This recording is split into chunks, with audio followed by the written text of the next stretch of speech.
Well, greetings, friends, and welcome to MagnifEssence in Motion. This is episode number 37. Today, our topic title is Waking Up from Automatic. Now, have you ever paused in the middle of a busy day, maybe standing in line at the grocery store or waiting in a crosswalk or something like that, and just looked around at all the people around you, only to realize that almost no one is actually there? They're all off in their own little worlds doing something that, we all tend to do. We're just kind of zoned out and going about our business. Well, in this episode of MagnifEssence in Motion, I'm having a conversation with my friend and colleague, Star Studonivic, to pull back the curtain on a modern phenomenon that Star calls living on automatic. Star is a seasoned Reiki Master, a yoga instructor, and intuitive artist who brings a profound depth of observation to our conversation. She's going to be helping me to shed some light on this creeping fog of disconnection that seems to have settled over our daily actions everywhere in the world. And importantly, how we can begin to reclaim our presence. So welcome, Star. Thank you for being here. I think you and I have had many conversations, but I think this is your first time on MagnifEssence in Motion. So I'm delighted to have you here. It's a pleasure. Thank you for inviting me. It's an honor. Yeah, well, this has been a program that I've been doing for a year and a half or so now, I guess. And it's actually a carryover from a previous program that I did called Life Mastery TV. And I just love having conversations like this, sharing information about how to live a better life, how to make my life better. No, not just my life, but each of us, how to make our lives better. Yeah. Well, I don't know about you, but I think one of the things that I have come to realize is that if I do things to improve my own life, then my outward expression helps other people to improve their lives too. So even though it might sound a little bit selfish, a little bit narcissistic, self-love, self-care, self-improvement is a benefit to everybody. Well, a couple of things about that. You can't light someone's candle unless yours is lit. It comes from you, and it's a magnetic attraction. We all have magnetic energy. We have electrical energy, like 3% in our body. That's right. A current. If that current is moving within your body, then others can help plug into that, and you can share it. Right, of course. Yeah. And so MagnifEssence in Motion is also all about the idea that, in my opinion, there's nothing more important than knowing, expressing, and experiencing the deepest truth of who you really are. And you can't do that unless you're willing to do some deep work, right? Right. So now I know you've done lots of deep work. So tell us a little bit about Star. Tell us where you came from. What brought you into this kind of work? What made you decide to focus on yoga and Reiki and all the other beautiful things that you do? Tell me a little bit about your journey. Well, apparently I need a slap across the face to wake up to things. And some of us do that. It actually started years ago. I was raised by a Native American man who shared ritual and a different way of living with me. Mm-hmm. After he died, I ended up in other circumstances, and that was at the age of 12. So I kind of turned my back on stuff. Mm-hmm. The part of going within, the part of realizing I'm connected to something else. And it became a treadmill of I need to succeed, I need to do this, I need to do that. So I had a laundry list of things to do. And it happened intermittently, but I never picked up on it the way I should have. It's like, oh, I'll do that later. And we're all guilty of doing that. Oh, later, after I get this, after I do this. And what happens is that list becomes endless. Well, I was working for a company that offered me a transfer, and the transfer would have been to New York. And I lived there years ago, but I wasn't ready to go back into that. I had just rediscovered nature and being out in nature. And for some reason, I said no. And I had absolutely no idea what I was going to do. This was my career. Right. And then 9/11 happened, and I would have been in the first trade tower. Yeah, Jeez. So we're like, okay, apparently the universe needs to clobber me over the head for me to get the message. What's the message and what am I not listening to? Because now my whole career is in the toilet. Right. Jobs are not available right now because there's incredible economic collapse. What do I do now? And what do I really want to do? Right. And a lot of that started with some dream work. What am I dreaming about? I'm dreaming about things that happened years ago. Where do I feel the best? When I'm sitting outside looking at a tree. Mm-hmm. What do you do with that? Mm-hmm. And being a tree hugger from way back, that's exactly what I did. And began tapping into the energy. That tree has roots, it has a body, it has leaves and branches that reach out to everything. What better way to connect? And that was the very beginning of it. And it changed the trajectory of everything. Right. Right. And a funny story about Reiki, I had been interested in it for a long time, but I was looking for a teacher. So at the studio where I was teaching, one of the students said, call this person. Her name's Rosemary, by the way. Mm-hmm. So I did, but I got the wrong Rosemary. Actually, I got the right one. It wasn't the same person. It was the person who really did help polish my life, teach me, change things. And it Yeah. was her guidance that led me to much of what I'm doing today. And I'm very grateful to her, but it wasn't the same Rosemary, but it was my Rosemary. Yeah, that's right. Well, that's beautiful. So So, somehow you got yourself connected to the right Rosemary, right, and it made a huge difference in your life. huge. And I think things like that happen to us. There's an event that changes your entire trajectory. Yeah. And then what you thought was going to happen or what you thought your life path was going to be, it completely switches. What about you? You have some stories to share. Tell me what Well, your yeah. big, I mean, well, you and I, we've known each other. We collaborated together on two books now, yeah. on Gifts of Wisdom, which was an international bestseller, and we got a lot of positive feedback from that. And now I'm getting ready to publish a new book called The Tree of Life Mastery. So, it's very interesting that you talk about trees.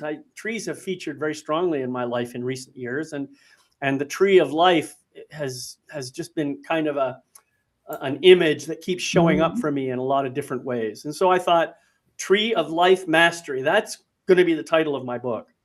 And it took me a while, but probably a couple of years, I think, to get it finally written and ready to go. And thank you so much for your contribution to that. I've got 13 guest experts sharing their perspective on the different topics that I'm talking about in that book. And Star offered her perspective on compassion, which actually is just a beautiful share. Anyway, why are trees so important to me? Well, I think one of the stories that I have shared in my book and elsewhere is that I had a car accident in 2011. Was it 2013? Now I'm getting my dates mixed up. That's No, it called age. was 2013. Yeah. And this was a very bizarre accident because I'm sure we all had the experience of kind of drifting off to sleep while driving on a freeway or something, and then just kind of jerking awake. Well, that kind of happened to me this time, except the jerking awake part didn't happen. I kind of went completely unconscious while driving my car, and I kind of awoke in the middle of it. It all seemed like time just kind of fell apart. And so here I am in this car, and I'm seeing branches and stuff flashing all over the windshield. I said, "Oh shit, what's going on?" And I hear this voice, a very very loud voice in my car saying, "Relax." It was like really really Right. deep powerful voice. Relax. And of course, as I said, time had slowed down, so I thought about it and I said, "Well, let's see. I got some options here. I can fight this car and try and get it back under control, or I can do nothing and not make a decision, or I can follow the advice of this voice and just kind of relax and follow the ride, see where it goes." And so that's what I did. I said, okay, You're the boss now, Captain Loudmouth. You take over, and let's see what happens. And of course, the car, it came to rest in the middle of this dense bush, and the car came to a stop. I'm still inside the car. I hear a voice talking to me. It's the voice of a woman saying, "Are you okay, Mr. McLeod?" Or not even that. Everything okay? You've had it. And I said, "Who is this?" And she said, "My name is Ruth. I'm calling on your Star Master or whatever the hell that thing is called on the phone." And I said, "Oh, okay. I didn't even know I had that. Well, thank you for calling. I guess I'm okay. Have you called?" Like, she called 911. She got everything happened. Well, then I'm just kind of looking around, surveying the image. I say, the car's still running. I just shut it off. Matter of fact, wow, the car's still running. How about that? And next thing I know, there's another voice. This time it's a man hanging over the top of the car, talking through the what do you call it, the sunroof. And he's like, "Are you okay?" And I kind of looked up at him, and I did not expect someone to be there. I said, "Well," and I looked around at myself. I don't see any broken bones. I don't see any blood and guts or anything anywhere. As I turned back to respond, he's gone, just gone.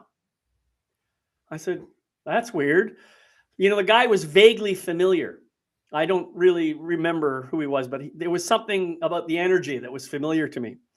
Anyway, I end up climbing out of the car, and I look back and I see these two giant oak trees.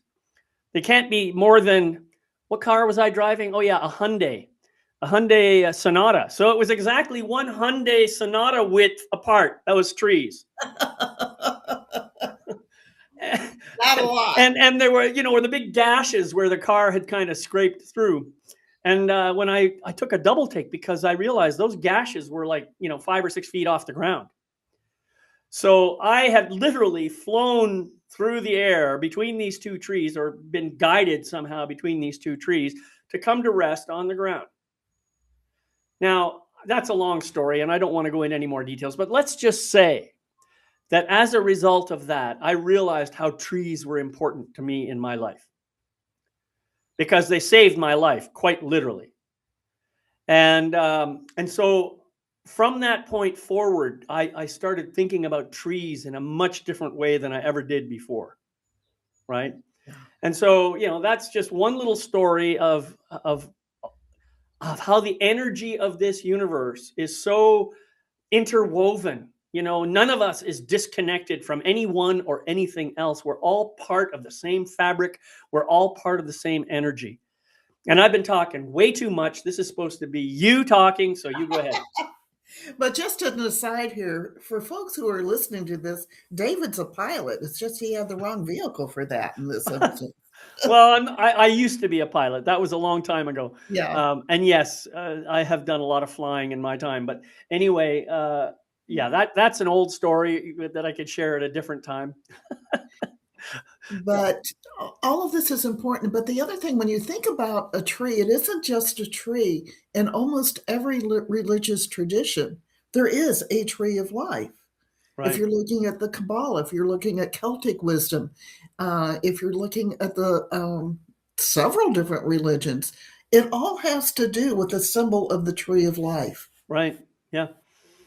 Yeah. And trees it's amazing. I really honestly had no idea we were going to be talking about trees here today. I But didn't I think either. it's beautiful that we are.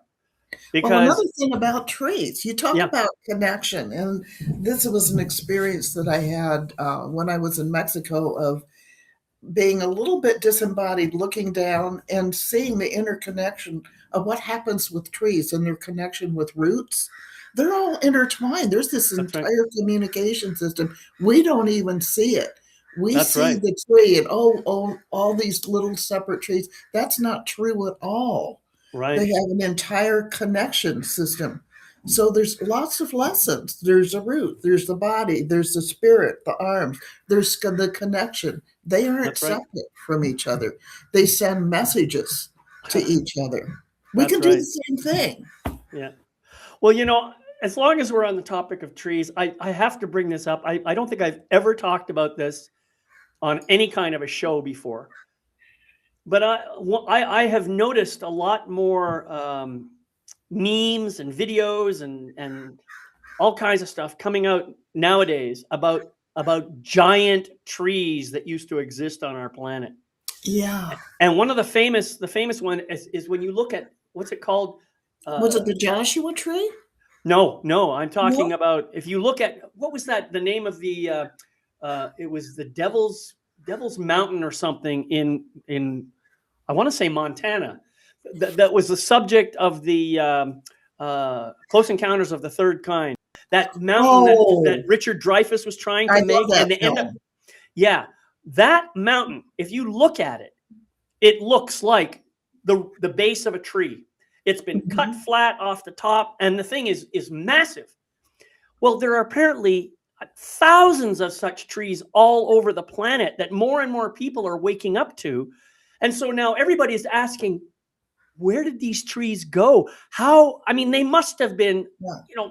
like 2 or 3 miles tall to have that kind of a base on them. Yeah. This is mind-boggling to me. I really, I know we're kind of down a rabbit hole here, but I just had No, to but say it's it a because great it's subject. And the other thing, there's a wonderful book called The Secret Life of Trees. If you right. haven't read it, it's a Yeah, great read. yeah. Well, I mean, it's not really like we're way off topic because we are talking a This little is bit about about connection, aren't connection. we? Yeah. Yeah. And so I guess what we're really saying here is more and more people are waking up from the state of automatonism that they seem to be slipping into. And I think it's wonderful that so many people are waking up. I do too. And you can catch yourself when you're doing things to pull yourself out of automatic. One of the things that happened the other night is my partner is going through some health challenges. So I have more chores to do right now. Yeah. So I was thinking, okay, I've got this to do, this to do, this to do, and let's get through the dishes and let's do this. So I was standing at the sink and I was just noticing what the warm water felt like on my hands. So I stood there and just let the water run over my hands and shut my eyes. And then I smelled the scent. I have a wonderful organic soap. It's a citrus smell, and it took me to places where you're surrounded by palm trees and pineapples and all of that. Right. For that brief slice of time, I was totally engaged in washing the dishes, Mm-hmm. but it was being fully present. I call it living rather than existing.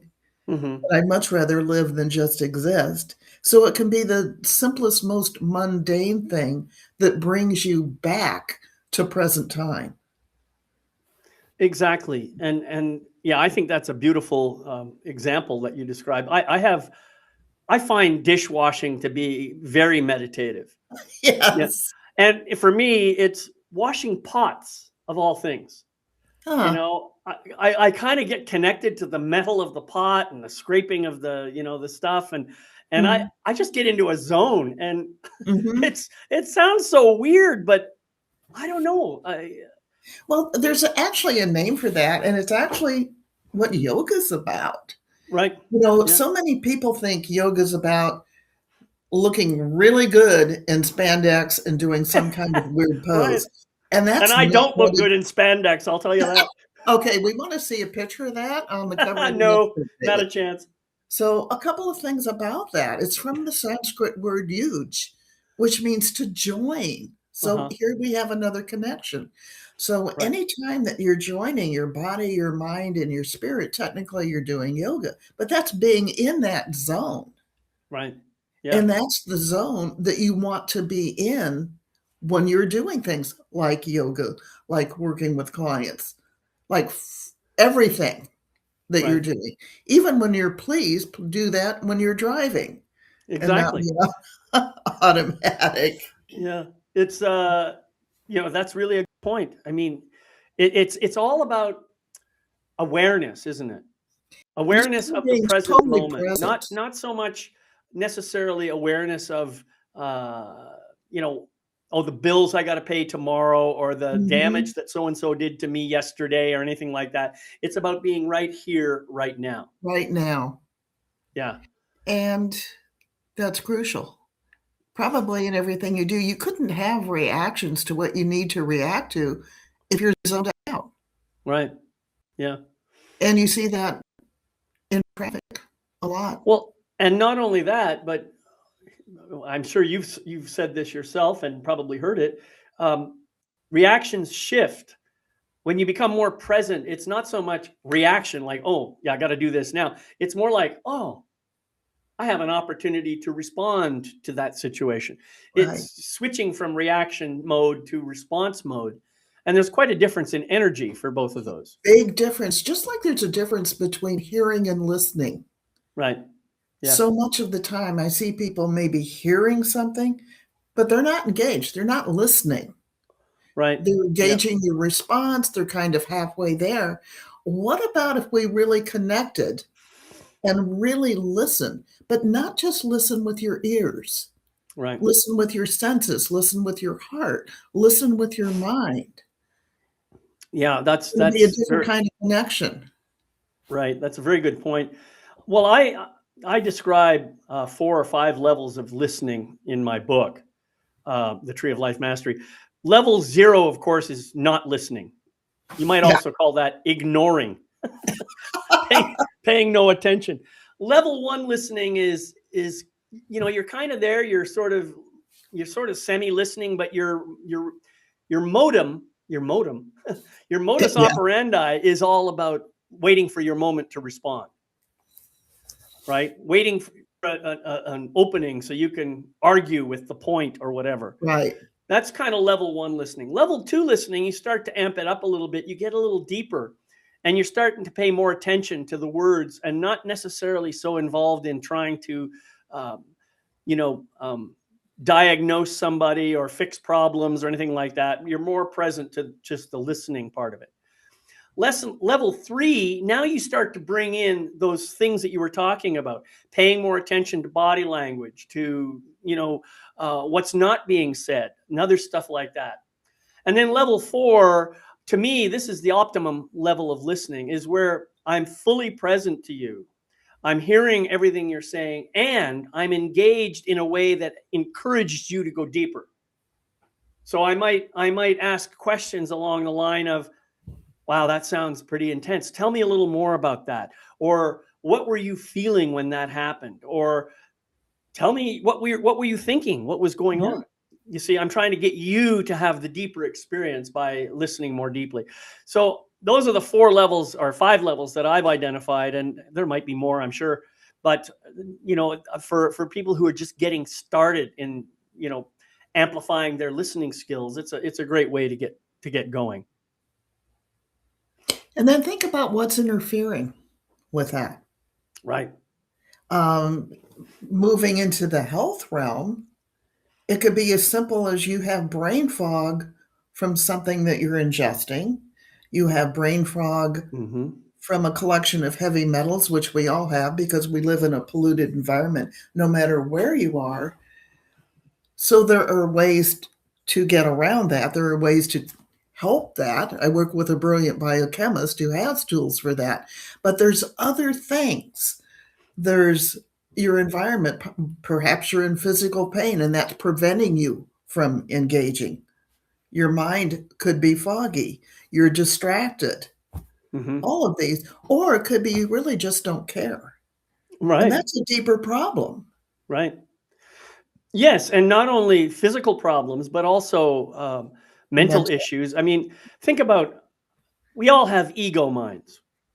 Oh, yeah. And when we are in a state of what I would call relatively immature ego mind, we tend to want to be right rather than to be engaged or to be, supportive or anything like that. And so, yeah, that's the nature of the ego mind. We all have one. And you're probably never going to get rid of it, no matter how hard you try. And I don't care how enlightened you think you are, you're still going to have an ego mind because that's part of the anatomy of the physical being. But what you can do is you can raise your awareness about your ego mind, and you can say, oh, I see what's going on here. This guy up here, this ego mind, is thinking about such and such and such and is worried about that and is trying to keep me safe from all these imagined things. And so now what can I do? Well, you can learn to just listen to the ego mind, listen to what it says, and say, thank you so much for that great piece of information. I got it covered. Everything's great, and I'm going to continue doing what I'm doing over here. Please take a break. Yeah. Yeah. You take a break. I'm going into my feeling mind. That's right. Yeah. So, And yeah. as an artist, you're a musical artist. I Mhm. do physical things and calligraphy. That when I tune into the part of me that is not the logical mind and allow myself to feel is when I do my best work. Absolutely. Yeah. Yeah. And it's one of those things that, we're not talking about, avoiding hurt feelings or anything like that. We're talking about just simply allowing yourself to be present to what's going on in your body and in your mind too. Being present to it, being aware of it, because you Well, can't even do anything if you're not aware of what's going on. you can't. And even the stuff that may be negative. I remember when I had heart surgery, I had no choice but to lie there and do the what ifs. And I could either stay in that cesspool of pain and poor me and I can't do anything, or I could use that as a tool to say, okay, I'm at ground zero. How do I want to rebuild? What do I want in my life? How can I make that happen? Right. And, daydreaming is a great tool. Right. You have, it's something that we don't spend enough time. We are hooked up electronically, which I'm grateful for because I wouldn't have this conversation with you without that. But there's that period of time that you do need to disconnect with that. Yes, go sit in your backyard, sit down, look around you, absorb things with your senses, and do nothing. Right. Because sometimes by doing nothing, you're doing more. Yes. But we That's right. have a society that's built on, I've got to do this, I've got to prove this, I've got to achieve this.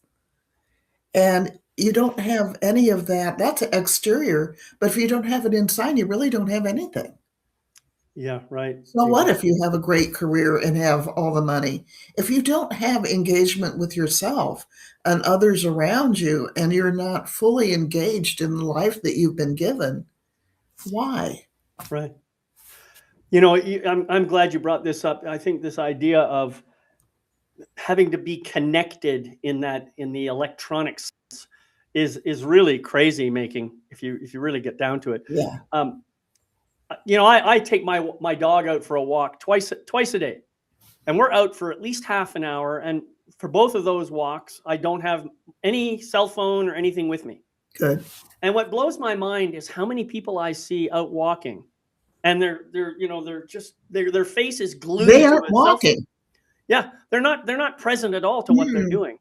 And so here's my challenge to people: go take your dog for a walk or whatever it is you've got, and leave your cell phone at home. See if you can do it. Wow. Try 10 minutes. Yeah. Yeah. Just do it. See what happens. And this is not to make you wrong for wanting to use your cell phone. It's about noticing, geez, how attached am I to my cell phone? How Yeah. much how much would it cost me just to leave that there and let all the calls go to voicemail? Let all the texts go unanswered for 10 minutes, 20 minutes, a half an hour. I mean, The is the world is world going not to going come to come to a crashing down flaming around me? halt. I'm sorry, I was talking there for a moment. I didn't hear what you said. I'm sorry, I interrupted, but the world's not going to come to an end if Exactly. you miss calls, usually. It, We live on the same street as a high school, right. and maybe 1 out of 20 kids walk by that are not like this on their Hmm. cell phone. It's absolutely beautiful out. Summer school's in session. Right. Things are blooming. We have roses in the front yard that you can smell from the street. I Right. saw one student walk by who didn't have a cell phone, and he stood there for a minute, and then he turned around and looked at the rose that was on the other side of the fence. These are old roses. They have an incredible scent. And he paused, and I watched him just breathe in. It's like, yay for you. Yeah. Good for you. Yeah. That's right. Yeah. But most of what I see, and it isn't just the fact they're not present, it's not safe. I see them walk across the street like that. Oh yeah. And I'm also Yeah. looking, as a yoga teacher, I'm looking at the body posture. Right. They're hunched over, there's a curve here. They're going to end up with some back issues and with breathing issues because their lungs aren't fully expanded because they aren't standing up straight. And it just makes me sad. You know what I've I'm started old enough doing that we now? didn't have those as a kid, so I was outside in the dirt Right. playing. Yeah. Well, so one thing I started doing now that I really love, um, so when I go out for a walk with my dog, I'll take him out to the park someplace. We'll toss the ball. He'll chase that for a while. Then he'll get tired out, and I'll go find a nice shady spot just on the part on the way I'm walking, and I'll do Tai Chi for 20 minutes. Yeah, perfect. Now, I love it because at first I wasn't very good at it, but now I'm starting to get the hang of it. I know what I'm doing. But I love watching people drive by in their cars and they look up at me, and some of them are scratching their heads. What the hell's that guy doing? And now, I mean, at first I was a little bit self-conscious about it, but now I don't care. No, It feels good. It allows me to stay fully present. It's a form of meditation. It keeps me here. The dog just kind of relax and by my feet, and it's great. I love it. so talking about Tai Chi reminds me of something that happened to me years ago. I lived in a second story apartment, excuse me, that had a long communal balcony. And the couple that lived next door to me was an Asian couple, and they had invited their mother to come over. Beautiful, tiny little woman. She spoke absolutely no English. And every morning she would be out on that communal porch area doing Tai Chi. I didn't know anything about it, but I would sometimes take a cup of coffee and be sitting out there in the morning. And one morning she did this to me. Come here. She didn't speak any English, but she stood there. She moved her hands and then she looked at me.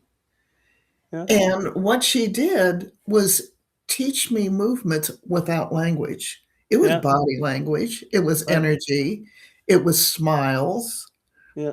Yeah. but it was a very magical experience. And it was a connection with someone that I technically couldn't communicate with. It was another communication tool. And Right. sometimes we leave that communication tool out. Right. Well, that's For any, beautiful. And I mean, I decided this year that I wanted to get involved in Tai Chi slash Qigong, whichever it is.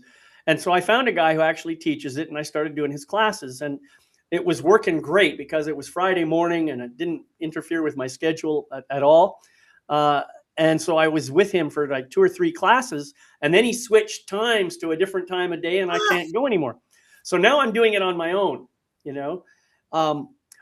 It would be nice to do it in a class or in a communal environment where other people are doing it, because even meditation where you're in total silence, I love it. The group vibe, it just you amplifies can the feel the energy energy. so That's much. why I love yoga and teaching it. There's Yeah, that group energy.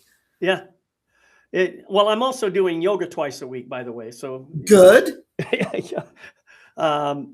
In fact, I have a class tonight, so I enjoy those as well. It's maybe not as intense as the yoga that I have done in the past, but it's very nice. It's very relaxing, and I'm present for an hour. It's like an hour meditation. Mhm. I really like it. So, how do you like your most difficult pose? Shavasana. I actually You can probably get into that much easier. I can do it. My problem is I tend to fall asleep very easly when I'm Ah, on my back.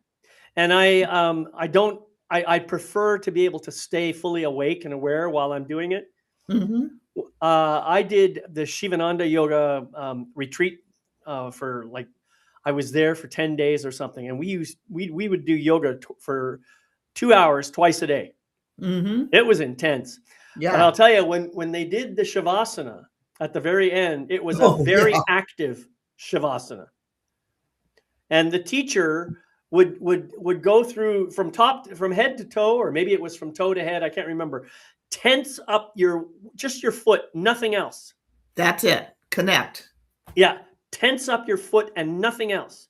And man, I'll tell you, when I first started doing that, my whole body would tense up as I'm trying to tense up my foot, you know. But Mhm. after a while, I got the hang of it. And so tensing up the foot, let it drop. Tense up the other foot, let it drop. Tense up your thighs, let it drop. You just learn, and then all the way up the body. And by the end, Phew, now when I relax, I am totally relax. relaxed. Well, there's something called muscle memory, Yeah, and it really is a thing because you do have brain cells throughout your muscles or throughout your entire body. There sure. is another connection for you. Yeah, You are not separate from your brain. Your brain is throughout your entire body. sure. Yeah, So, like it or not, like you said at the opening of our conversation, there is connection and there's connection all around us. You just need to right. plug into it. Yes, that's absolutely correct. And the other thing that's important for people to understand is it's not just woo woo stuff. You No, know, I mean, quantum physics now is proving that we are all connected.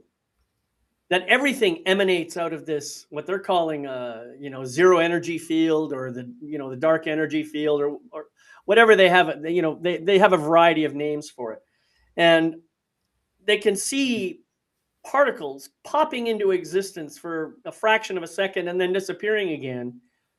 And that's the whole thing about energy. It just comes in, it does something for a while, it does something different, and then it goes back to whatever it was. And we're all like that. We are like that yeah. blob of energy, you That's know? actually what we are. We're just in physical form. Right. We are like maybe many blobs of energy kind of combined together or something. But however you want to look at it, we all emanate out of the same conscious cosmic soup, if you like. Mhm. You're And sounding like Deepak Chopra. He always refers to that as cosmic soup, and it's so true. oh, is that what he calls it? Yeah. Yeah, Well, that's what it is. it is. It's an ocean of consciousness. And what the way I imagine it, you think of okay, somebody dips into the ocean of consciousness and pulls out a ladle, puts it over and pours it over here and calls that David, and someone else grabs a different Mhm. ladle or maybe the same ladle and takes another bunch and puts it over here and calls it Star. And Yeah. so you got David and Star who appear externally to be separate from each other because they live No, in they're different not. parts of the world, but Mm-mm. they're not, because they still are connected to that original ocean of consciousness. And what's interesting is when we die, that that ladleful goes back into the consciousness soup, Consciousness. and it starts to spread out and make move around and so forth. And if they take another ladleful almost immediately afterwards, then some portion of David or Star comes It's back out there. in the second iteration. Yeah. Fascinating stuff. All of that is, to me, is amazing and it's a miracle. But there's another thing that I see happening on automatic, and that's irritation. Hmm. Oh, this is interfering with what I want to do. That noise, I don't want to hear it. And speaking of Rosemary, she had a post on Facebook this morning. And just for a moment, I'd like to read it because I thought it was very Yeah. appropriate. An ambulance is noise until it's at your door. A crying baby is annoying until you know that you're longing for one. Dishes are a chore until you're eating alone. Your parents, your parents' stories get old until you give anything to hear them again. Hmm. And that's your reaction to something. So you have a choice of how you're going to react. And we talked about that earlier. You can react with compassion, you can listen, you can react with avoidance, not engaging, or irritation.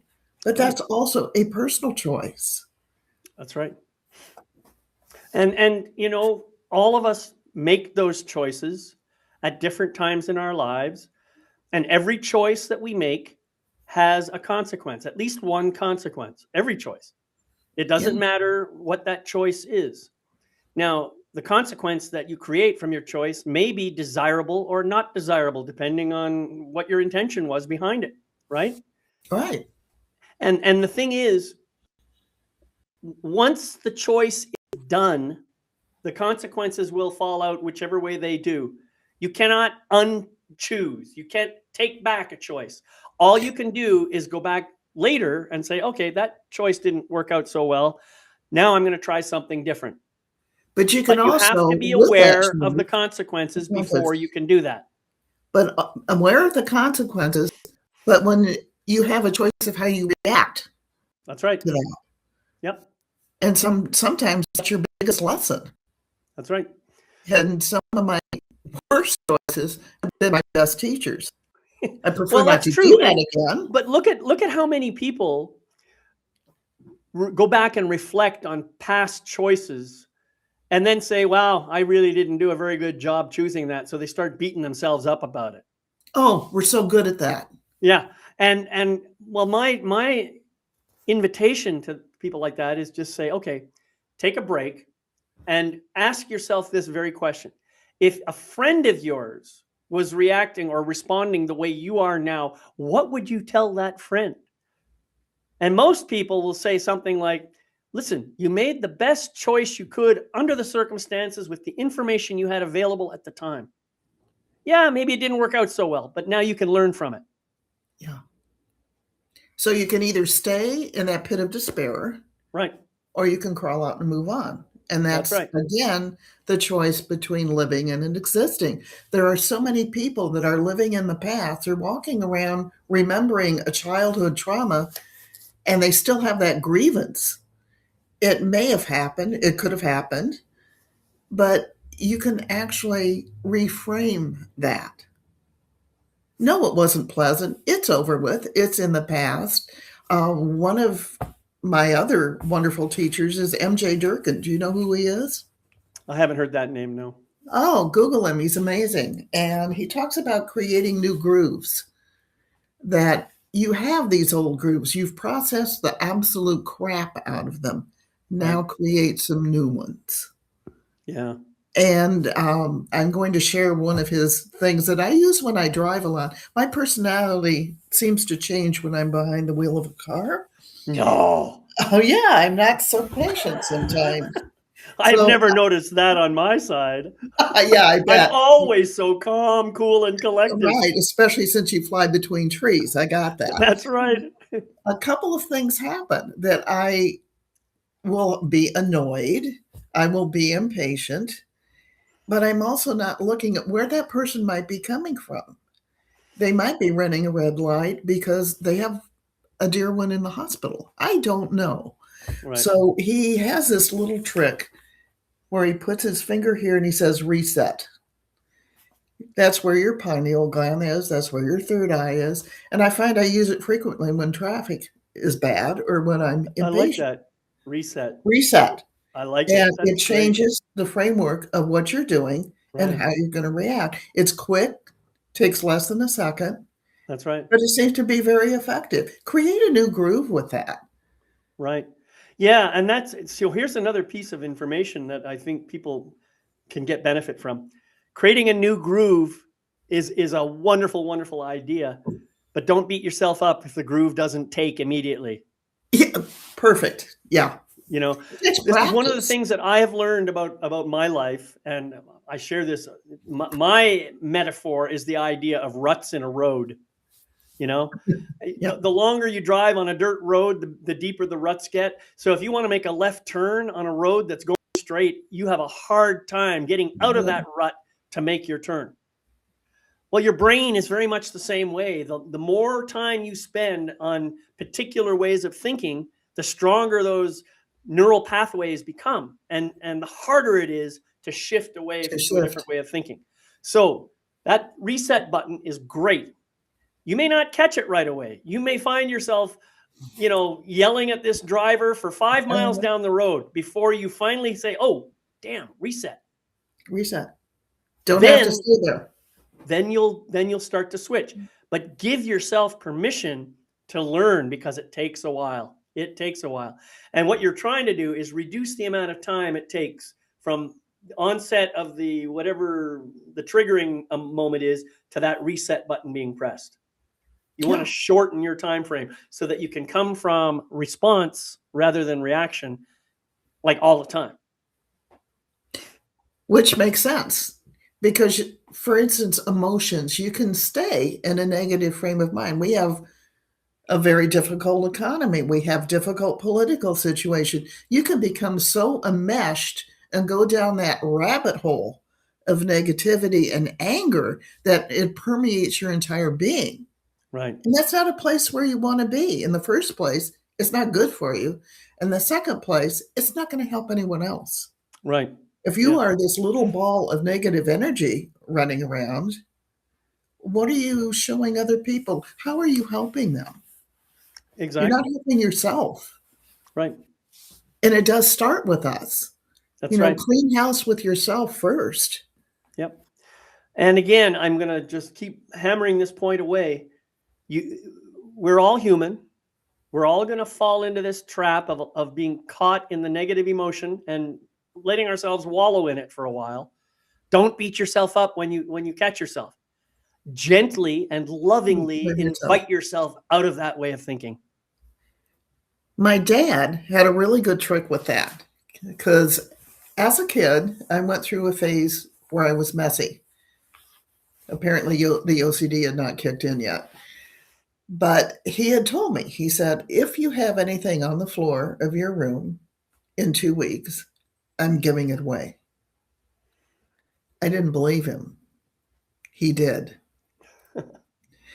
And I had a temper tantrum. And he just watched me. He was one of the calmest guys I've ever known. And he said a couple of things here. You had the information. You knew I was going to do this. If I backed out of it, I wouldn't be a person of my word. Right. And your word must mean everything because you need to be true to yourself too. That's right. So further tantrum, and he said, okay, you've got 10 minutes and I want you to feel it. I want you to scream. I want you to do anything you need to do, but feel it completely. And then we're going to move on. That's great. Awesome advice. He was awesome. But what he taught me is don't avoid the feelings just because they're negative. Yes, you're going to have grief. Yes, you're going to have joy. But you need to feel it completely because if you don't, you can't move on. You can't take it and just put it on a shelf and say, I'll deal with that later because it will come back. You can deal with it, move through it, and then create a new groove and move on. Right. Well, I really love the teaching there about feel your feelings completely. Now, that's not an invitation to go out and destroy stuff because that's what your feelings want you to do. But you can allow your body to move in some way that is Movement's a not great dangerous tool for or that harmful to because anybody. Right. And you can allow your voice to have whatever vibration it needs in order to help that energy out of your body. Go ahead, do all that, but always do it in a way that causes no harm to yourself or anyone else. Yeah, That's absolutely. the secret. Yeah. Yeah. Let's talk about joy. Okay. I love joy. I love joy too. Do you know what a glimmer is? Well, I'm not sure what it means to you in the context. I mean, I guess I love this. I have a glimmer of understanding of what a glimmer is, but that's about as far as I go. That's exactly what it is. And I like collecting glimmers. Okay. And they are that very brief nanosecond where you are so suffused with an emotion that it's a light. It's like a sparkle. It's like a firefly. Okay. I was watering plants yesterday. My back corner of the yard has jasmine, roses, and 2 forms of honeysuckle. When the water hit the petals, I was just engulfed in this scent sensation. So I just stood there and absorbed it. That's a glimmer. Nice. It was a brief second of time, but you've got glimmers all during the day. I have incredible neighbors who have this lovely little girl. And one of the things I do in the morning is I feed crows because they're a great teacher and they come visit me in the morning. And I found out from her mother that she runs in the bedroom window so she can look out in the morning and see me feed my caw-caws. Right. Because that's what she called. And it was just that brief moment of humor that this little girl loves watching the crows being fed and calls them caw-caws. How cool is that? That's She's cool. 3 years old. Yeah. But just start gathering the glimmers. And one of the things you might want to think about is write down 3 glimmers that you had during the day. And keep a journal just of glimmers. So I like this. So you're a glimmer collector. Yes. And I mean, I think there's a book there, by the way. Oh, okay. Well, maybe we should collaborate on something. Yeah, You know, well, I think there's a book there. I don't quite know how it would go, but I really like this idea of the glimmer and what it means. And of course, what you're really talking about, I think this is just my interpretation. You're connecting into full presence in that full moment. presence. And it can Yeah. only be for a nanosecond, doesn't have to be. Right. Big. And the thing about presence is everything is perfect in that moment. There's no worries about the future, Nothing. no dwelling on the past. All that stuff is gone. And everything is perfect right now in this moment.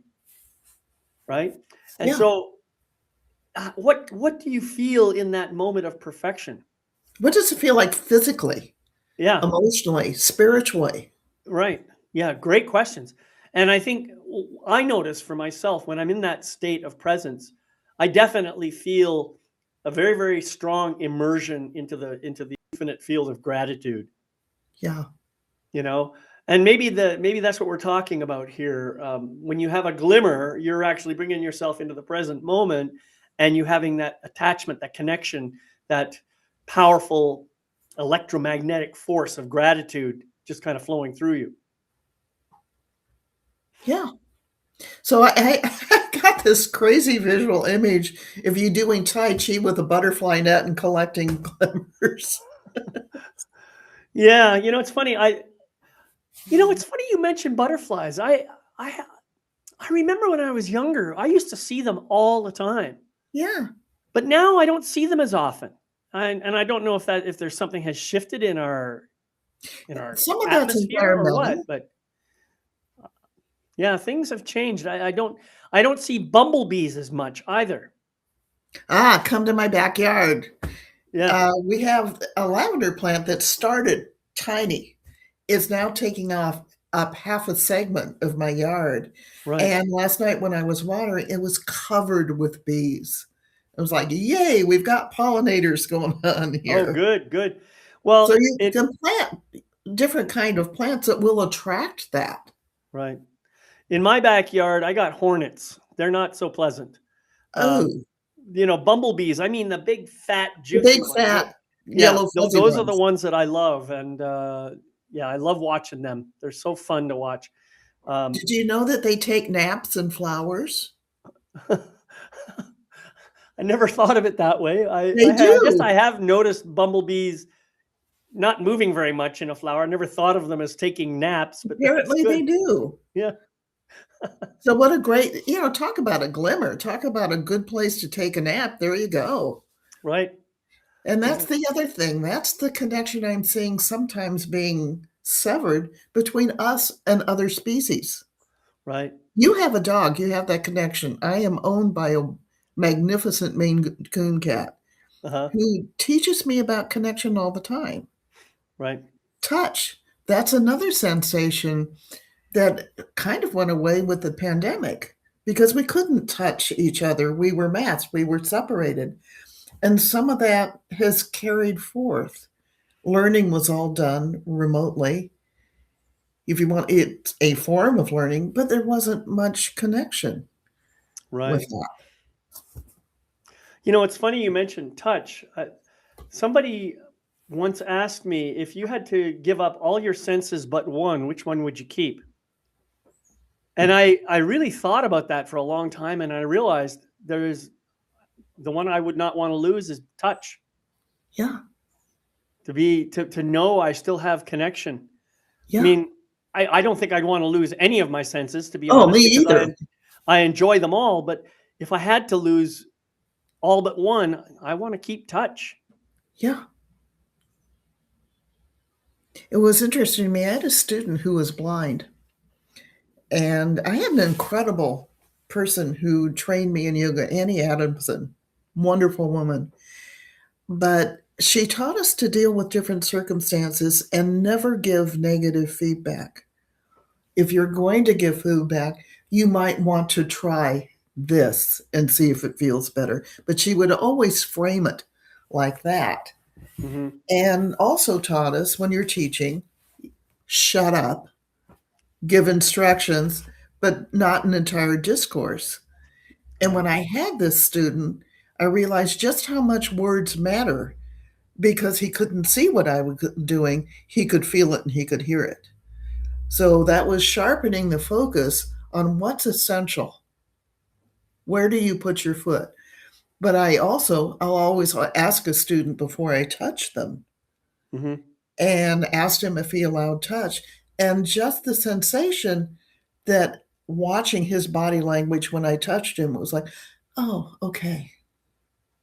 And it was that connection and it was a communication. Right. And there's a lot of that missing. I've been reading about some younger people having what's called a loneliness epidemic. And I do think social media and connection with electronics is a factor in that. Absolutely. Hmm. You can go into a restaurant and see people on their cell phones and they aren't engaging with each other. Yeah, they might be texting each other. Yeah, well, but here's the thing. Craziness. Just put, like you were saying, put it away for a period of time. Engage in what you're doing. Right. Larry and I were at a restaurant where we were watching a family, and we thought, great, they've got a grandmother, they've got mother, they've got kids. And I looked at them, and the only person who didn't have a cell phone was the grandmother. And she looked really lonely. Hmm. And Yeah. the instinct was to walk over to her and say, hey, do you want to join us? Hmm. I didn't. Perhaps I should have, but I didn't want to interfere.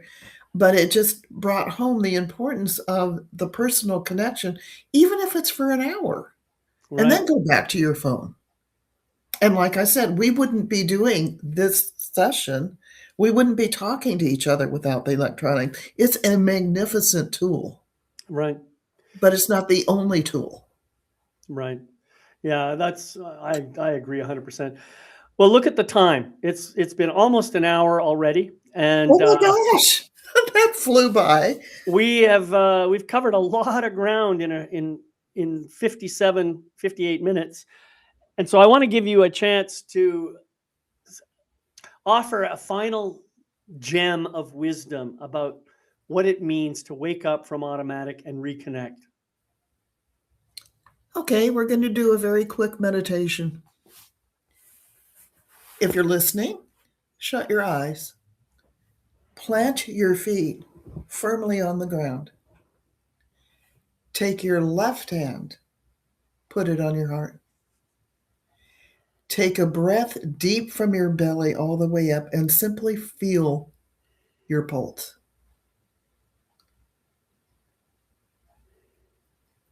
Feel the pump, feel what's going on. Take your other hand, put it on your belly. Let your belly move with your inhale and recede with your exhale. Breath is life. So is your pulse. This is your connection with everything. Your feet on the ground. The blood in your body, it's 60% water. You're connected to the ocean. pH isn't all that different. Your feet are grounded, connected to the earth. It's where you walk, it's where you live. Your breath is life itself, the breath of life. Breathe it in and feel gratitude that you have it. Your breath connects you with everything. Your exhale moves throughout the entire universe. Your inhale brings everything in. Just take a moment. feel it. 3 breaths. Breathe in and breathe out. Breathe in and breathe out. One more time. Breathe in and breathe out. And that's it. Beautiful. Now, anybody can do that at any time. Anyway, takes Yeah. a couple seconds. Yeah. And if you don't have hands, use your imagination. Yeah. Use your imagination. You have an imagination. Just whatever you've got, use it. Yeah. You don't even have to use your hands. Like you said, use your imagination. Right. You can feel your breath. The Yep. most profound experience I had as a yoga teacher was a quadriplegic who had a caregiver, and I was dumbfounded. I asked her why she was in the class, and she said, because I can breathe. And Nice. because I can feel people around me. I'm connected. That's beautiful. Yeah. Well, thank you so much, Star, for being here today. It's been a real joy and a pleasure for me to share this space with you and to learn a little more about your perspective on waking up from automatic and from, the idea of connection. It's just been awesome. So thank you for being here. David, thank you for having me. Oh, you're most welcome. Right. And thank you all to those of you who are here on the live presentation, thank you for being here. And to those who are watching the recording, thank you for participating in your own way. And I just want to remind you that this is MagnifEssence in motion. And one of the things that I do every day, usually in the morning, but sometimes in the evening as well, is I have this 3-sentence mantra that I share with people, something that you can do and easily remember, I'm sure. It's real simple. It goes like this. I gratefully forgive the imperfect being I have been in the past. I gratefully accept the magnificent being I am right now. I gratefully welcome the evolved being I am becoming in each new moment. So thank you all again for being here. You can get recording for this and every other episode on my website at yourlifemasterycoach.com. And remember, I want to wish you love, light, and blessings on your continuing journey. I'll see you next time on MagnifEssence in Motion. Bye-bye.